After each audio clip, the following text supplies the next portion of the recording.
Today we turn our attention to French forces for Team Yankee and have a look at the AMX-30 Main Battle Tank.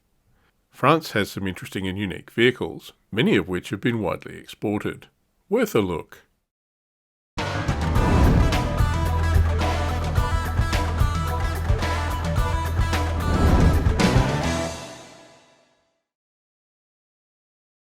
This is the AMX-30 tank expansion blister for Gale Force 9's Tanks the Modern Age game.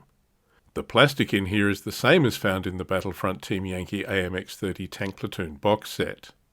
AMX-30s are also available in the Durand's Devils French Rapid Action Group box, along with a pair of Gazelle helicopters. AMX-30 entered French service in 1966 and followed a similar design philosophy to the German Leopard I. This doctrine emphasised mobility and firepower over armour protection. In another move designed to increase survivability, the AMX-30's design was also kept small to make it harder to spot.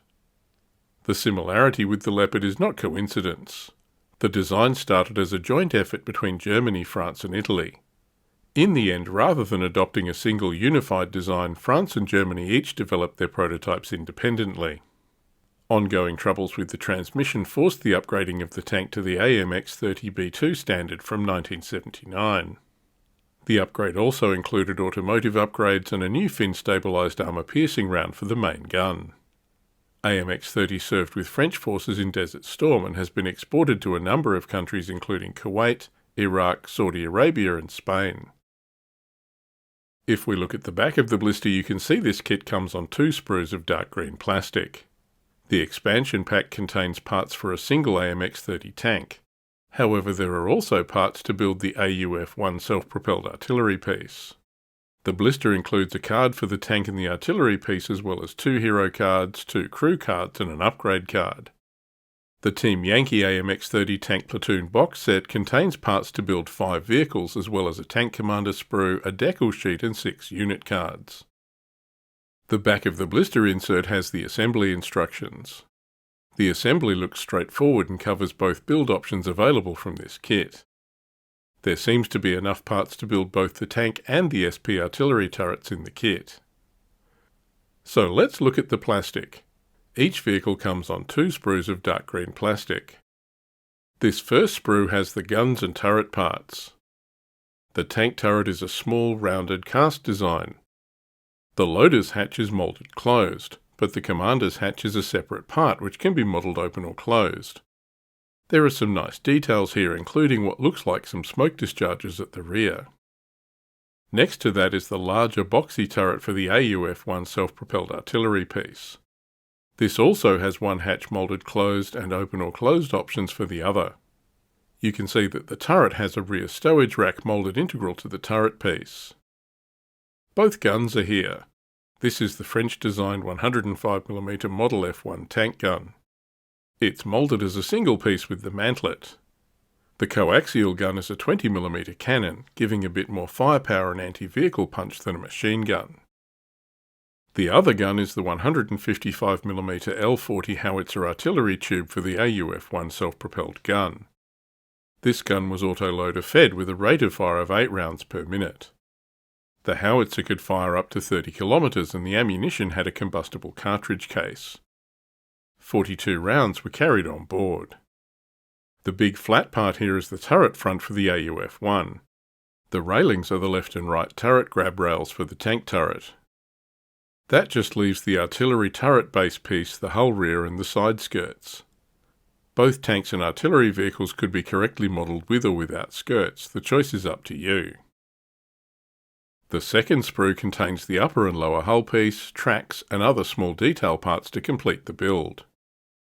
The engine deck on the hull has some good vent and grille detail. There are headlights and the driver's hatch is moulded closed. Tracks are one-piece parts, as is pretty standard now on Battlefront plastic kits. They use differential keying to make sure the correct track only fits on the correct side.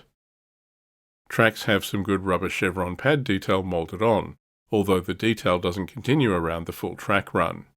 The upper surfaces of the track are simplified, so watch for this if you plan to leave the side skirts off your kit. The large flat piece here is the rear turret panel for the artillery vehicle. It has large loading doors. These are moulded closed. This piece is the mantlet piece for the tank. The boxes moulded on here represent infrared sighting systems, including an IR searchlight and a low-light camera. We round off the parts with the commander's coupler with open and closed hatch options, AUF-1 turret hatch, 2 turret pegs, and the 7.62mm commander's machine gun. This gun is mounted in a remote control mounting that can be fired from under armour. So that's the parts for the AMX-30 tank kit from Battlefront. Despite having a few fiddly detail parts, this is a pretty simple kit. Having the 2 turret options for the tank and artillery versions is interesting. The parts are well cast with a good level of detail and solid engineering. The quality of this kit is on par with Battlefront's usual excellent standard. French forces in Team Yankee have a unique feel, and French vehicles are often a very different approach to a problem. It's nice to have them as an option. This Tanks expansion contains these cards for use in the game.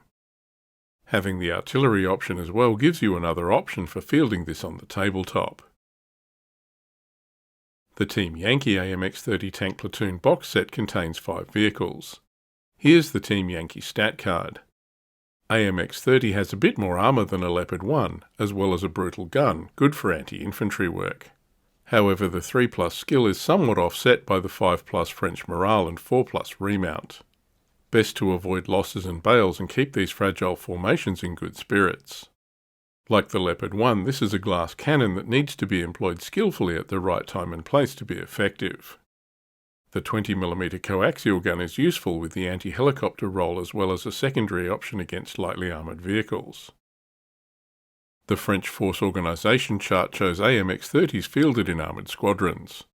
HQ is a single tank at 2 points. Platoons are 3 or 4 tanks at 8 and 10 points respectively. That's roughly 2.5 points per tank. Squadrons can have a single platoon of armoured infantry mounted in AMX-10P carriers. The chart lists artillery, mortars, air defence and recon units in the support options. Many of these are unique French designs. For more information on fielding French forces in Team Yankee, check out the Free Nations Forces book. You can also use the AUF-1 howitzer as a support option for Iraqi forces in the Oil Wars book. So that's the Battlefront plastic AMX-30 kit for Tanks the Modern Age and Team Yankee. It has the quality engineering and solid detailing we expect from Battlefront plastics. An added bonus is the option to build both the tank and the SP artillery turrets in the one kit. If you're looking for something out of the ordinary to play, maybe give the French a try.